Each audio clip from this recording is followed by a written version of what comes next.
नमस्कार दोस्तों, मैं मनीष श्रीवास्तव। मनीष की वीडियो में आपका हार्दिक स्वागत करता हूं। हाय गाइज, कैसे हैं आप? होप करता हूं कि आप अच्छे होंगे। आज मैं लेकर आया हूं कक्षा 12 का एक बहुत ही महत्वपूर्ण पाठ, संस्कृत दिग्दर्शिका। संस्कृत पढ़ाने जा रहा है कौन? मनीष। आपको मैं पढ़ाने जा रहा हूँ संस्कृत दिग्दर्शिका का बहुत ही बेहतरीन पाठ, जिसका नाम है आत्मज्ञ और सर्वज्ञ। आत्मज्ञ और सर्वज्ञ में क्या होता है? आत्मज्ञ में होता है अपने आप को जानने वाला, सर्वज्ञ में होता है सब कुछ। जो अपने आत्मा को जान लिया, अपने आप को जान गया, वो सब कुछ जान गया। किसी और को जानने की जरूरत नहीं है। आप अपने आप को जानो कि आपके अंदर क्या कमियां हैं। अगर आपने अपनी कमियों को जाना तो उस कमियों को सुधारोगे और जीवन में आगे बढ़ोगे। तो आत्मज्ञ, अपने आप के ज्ञान, ज्ञान में ज्ञान, अपने आप के ज्ञान को प्राप्त करो। अपने आप को जानो कि आपके अंदर क्या कमी है, उस कमी को दूर करने का प्रयास करो। जो अपने आप को जान गया वो सब कुछ जान गया। इस कहानी में बहुत बहुत बहुत इंटरेस्टिंग चीज बताई गई है। इस कहानी में तीन मेन कैरेक्टर हैं। एक है यज्ञवल्क्य, वो है राजा। उनकी एक पत्नी है जिसका नाम मैत्री है। मैत्री बड़ी पत्नी थी। उनकी एक और पत्नी थी जिसका नाम था कात्यायनी। तो वह गृहस्थ आश्रम को छोड़ करके सन्यासी जीवन की ओर अग्रसर हो रहे थे। उन्होंने सोचा कि क्यों ना पत्नियों के बीच में अपनी संपत्तियों को बंटवारा कर दूं। तो उन्होंने अपनी बड़ी पत्नी को बुलाया और कहा कि हे मेरी बड़ी पत्नी मैत्री, मैं चाहता हूं कि मैं इस गृहस्थ आश्रम को छोड़कर जाने से पहले सन्यासी जीवन को धारण करूं। मैं तुम्हारे और कात्यायनी के बीच में अपनी संपत्तियों का बंटवारा करना चाहता हूं।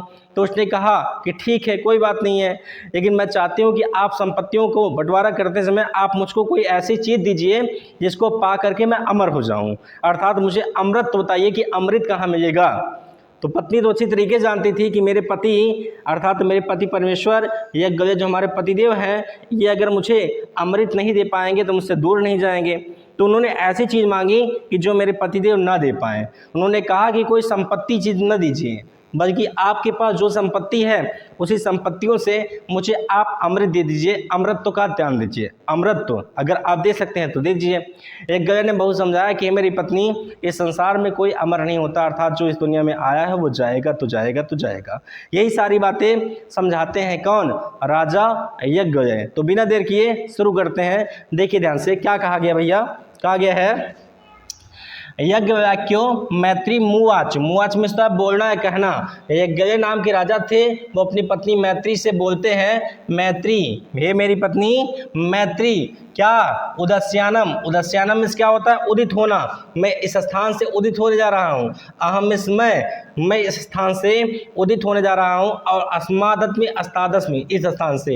हे मेरी बड़ी पत्नी मैत्री। मैत्री से यज्ञवल्क्य राजा ने कहा मैत्री वाच, मैत्री से कहा, हे मेरी पत्नी मैत्री, उदस्यानम अहम अस्तादस्मि, मैं इस स्थान से उदित होने जा रहा हूँ। अर्थात मैं इस गृहस्थ आश्रम को छोड़कर के सन्यासी जीवन की ओर अग्रसर होने जा रहा हूँ। और तदस्ने अनया, उसके पहले कात्यायनम विच्छेदम कर्माण इति, मैं चाहता हूं कि तुम्हारे बीच में और कात्यायनी के बीच में धन संपत्तियों का बंटवारा कर दूं। अर्थात संपत्तियों को तुम्हारे और कात्यायनी के बीच में मैं बांट दूं, कि मेरे न रहने पर तुम दोनों मारपीट न करो।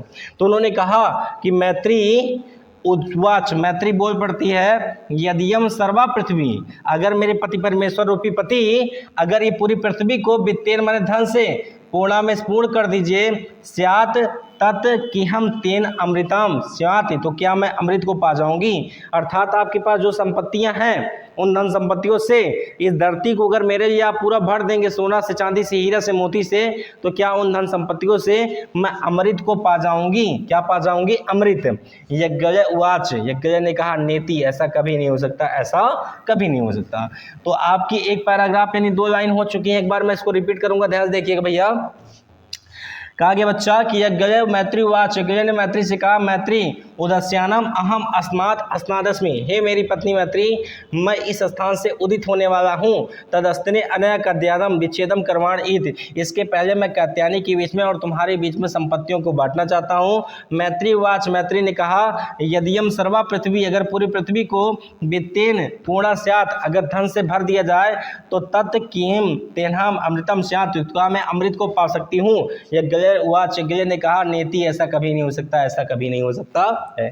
तो आगे क्या बात होती है? कहा गया है, यथोपवोपकरणम जीवनम तथैव ते जीवनम स्मात्, उपकरणम मीन्स क्या होता है? उपकरण। जैसे लोग धन संपत्तियों से उपकरण को खरीदते हैं, वैसे तुम भी उपकरण को खरीद कर जीवन जी सकती हो। जैसे कंफर्ट जोन कहते हैं, घर, गाड़ी, बंगला, ये सब चीज़ जैसे सबके पास होती है, वैसे उन संपत्तियों से, जो संपत्तियां मैं तुमको देना चाहता हूँ, उन संपत्तियों से तुम भी उपकरण को खरीद सकती हो और लोगों की तरह जीवन को जी सकती हो। जैसे लोग अपने जीवन को जीते हैं, वैसे तुम भी अपने जीवन को जी सकती हो। तो क्या कहते हैं यथोपवोपकरणम जीवनम तथैव जीवनम स्वात्। जैसे लोग उपकरण खरीद कर जीवन जीते हैं, वैसे तुम भी अपने जीवन को जी सकती हो। अमृतस्तु तू ना आस्ति, ना मिस्टर नहीं, आशा छिपा है। आशा का मतलब क्या? आशा करना। तो कहा गया अमृतस्तु तू ना आस्ति वित्तेन एति, कभी अमृत की आशा वित्त से नहीं की जा सकती, अर्थात धन से कभी अमृत को खरीदा नहीं जा सकता। सा वर्ड आया है, तो जब कभी भी ऐसे वर्ड आएगा सा, तो इसका मतलब ही होगा। क्या होगा? ही। और जब कहीं पर सा ऐसे लिखा आएगा तो इसका मतलब सी होगा। तो यहाँ पर ये वर्ड आया है, तो इसका इस्तेमाल किसके लिए किया गया है? इसका इस्तेमाल आपकी मैत्री के लिए किया गया है। किसके लिए किया गया बच्चा? मैत्री के लिए किया गया है। तो कहा गया है कि सा मैत्री वाच, उस मैत्री ने कहा, ये ना हम नामृतम श्याम कि हम तेन कुर्याम, अगर मैं अमृत को नहीं पा सकती आपकी संपत्ति से, तो आपकी धन संपत्ति का मैं क्या करूंगा? कि हम तेन कुर्याम, तो मैं क्या करूंगी? फिर से देखिए, कहती है कि ये ना हम नामृतम श्याम कि हम तेन कुर्याम, अगर मैं आपकी संपत्तियों से अमृत को नहीं पा सकती, तो मैं आपकी संपत्तियों का क्या करूंगी? यद्यव भगवान, केवल मेरा भगवान जी केवल अमृत साधनम जाना थी, केवल अगर आप अमृत के साधन को जानते हैं, अगर अमृत को ऐसे पा सकती हूँ मैं, अगर मेरे पति परमेश्वर रूपी भगवान केवल अमृत साधनम जाना थी, केवल अमृत के साधन को आप जानते हो ना, तो तदेव में ब्रूहि, ब्रूहि माने बोलिए, ब्रूहि माने बताइए, तो आप मुझे बोलिए, तो आप मुझे बताइए। अगर आप जानते हो कि अमृत मैं कैसे पा सकती हूँ, तो आप मुझे बताइए, आप मुझे बोलिए। यह गय उवाच, गय ने कहा, प्रिया ना सती, हे मेरी प्यारी पत्नी तुम सती ही नहीं हो, अर्थात वो सती तो है लेकिन मक्खन लगा रहे कर रहे हैं कि ये मेरी प्यारी पत्नी तुम प्रिया ना सती, बल्कि प्रिय ही नहीं हो, तो हम प्रेम भाष से, बल्कि तुम मीठा बोलती हो, अच्छा बोलती हो। यही में से यहाँ उपमेश में बैठो, यहाँ बैठो। व्याख्या सिद्धि माने तुम्हें, व्याख्या में व्याख्या करता हूँ, अमृत साधन में अमृत साधन की। हे मेरी प्यारी पत्नी तुम प्रिय ही सती ही नहीं, बल्कि प्रिय मीठा बोलती हो, तुम यहाँ बैठो, मैं तुम्हें अमृत साधन की व्याख्या करता हूँ। तो ये था सेकंड नंबर पैराग्राफ। मैं इसको फिर से समझाऊंगा, ईमानदारी पूर्वक ध्यान से देखिए। कहा गया है, क्या कहा गया बच्चा? कि यद्योपवोपकरणम जीवनम तथैव जीवनम स्वात्, जैसे लोग उन संपत्तियों से उपकरण को खरीद कर जीवन जीते हैं, वैसे तुम भी अपने जीवन को जी सकती हो। अमृतस्तु तू नास्ति वित्तेन इति, कभी अमृत की आशा धन से नहीं की जा सकती, यानी पैसे से कभी अमृत को खरीदा नहीं जा सकता या पाया नहीं जा सकता। सा मैत्रीवाच, वह मैत्री बोल पड़ती है, ये ना हम नामृतम श्याम कि हम तेन कुर्याम, अगर मैं उस अमृत से धन को नहीं पा सकती, तो आपकी धन संपत्ति का कि हम तेन कुर्याम, तो मैं क्या करूंगी? यद्यव भगवान केवल अमृत साधनम जानाति, अगर मेरे पति परमेश्वर रूपी भगवान आप अमृत के साधन को जानते हैं कि कैसे मैं अमृत पा सकती हूँ, तदेव में ब्रूहि, तो आप मुझे बोलिए, तो आप मुझे बताइए। यह गय उवाच, गय ने कहा, प्रिया ना सती, हे मेरी पत्नी तुम सती नहीं हो, तो हम प्रेम भाष से, तुम मीठा बोलती हो। यही उपविश, यहाँ बैठो। व्याख्यास्ते अमृत साधनम, मैं तुम्हें अमृत साधन की व्याख्या करता हूँ। समझ में आ रहा है बच्चा? आइए आगे बढ़ते हैं। आगे क्या आगे है? यज्ञ उवाच, यज्ञ ने कहा, ना व अरे मैत्री, जितनी बार आएगा ना व अरे मैत्री, इसका मतलब होगा अरे नहीं मैत्री। क्या होगा? अरे नहीं मैत्री। तो ना व अरे मैत्री, अरे नहीं मैत्री, मैं आपको समझाता हूँ क्या, कि पतु कामाय पति प्रियो भवति, पति जो होता है ना, वो कामाय में कामना के लिए पति प्रिय होता है। अगर कोई पत्नी है ना, तो अपने पति को इसलिए प्यार नहीं करती है कि मेरे पति परमेश्वर हैं, बल्कि वो पत्नी अपने पति को इसलिए प्यार करती है क्योंकि उस पति से उस पत्नी की कामना है, अर्थात वो इच्छाएं हैं। कुछ भी खरीदना हो, कुछ भी पाना हो ना, तो अपने पति से ही पाएगी। तो इसलिए हमेशा पतु में पति जो होता है वो कामाय पति प्रियो भवति, पति हमेशा कामना के लिए ही प्रिय होता है। और किसकी कामना? आत्मास्त वै कामना है, आत्मा की कामना के लिए ही पति प्रिय होता है। तो पति हमेशा कामनाओं के लिए प्रिय होता है और पत्नी की आत्मा की कामना पति से प्रिय हो रही है। इसलिए पति जो होता है वो पत्नी को क्या होता है? प्यारा होता है। हर पत्नी अपने पति को इसलिए प्यार करती है क्योंकि आत्मा की इच्छा, हर एक इच्छा पति से पूरी पूरी होगी। तो इसीलिए कोई भी पत्नी अपने पति को प्यार करती है, इसलिए प्यार नहीं करती है कि मेरे पति परमेश्वर रूपी भगवान है, ये मेरे पति हैं, इसलिए प्यार नहीं करती, बल्कि प्यार इसलिए करती है क्योंकि इसी पति से मेरी आत्मा की इच्छाएं क्या होंगी, पूरी होंगी। सिंदूर किसके नाम का लगेगा, पति के नाम का। मंगलसूत्र किसके नाम का पहनेंगे, पति के नाम का। मेहंदी किसके नाम की, पति के नाम से। तो आत्मा की इच्छा पूरी हो रही है ना, तो आत्मा की इच्छा की पूर्ति के लिए ही हर पत्नी को अपना पति क्या होता है, प्यारा होता है बच्चा। आगे देखिए ऐसे ही कहा गया है कि ना व अरे, ना व अरे का मतलब क्या होता है, अरे नहीं पति, अरे नहीं मैत्री। जायाया, जायाया में क्या होता है, पत्नी। पत्नी जो होती है वह कामाय जाया प्रिय होती, हर पत्नी कामना के लिए ही प्रिय होती है, यानी पत्नी को प्यार करो और करेगा पति। तो हर पति अपनी कामना की पूर्ति के लिए अपनी पत्नी को प्यार करता है। और कौन सी कामना, आत्मास्त वह कामना, यानी आत्मा की कामना। आत्मा की कामना के लिए जाया प्रियो भवति, जाया में क्या होता है, पत्नी।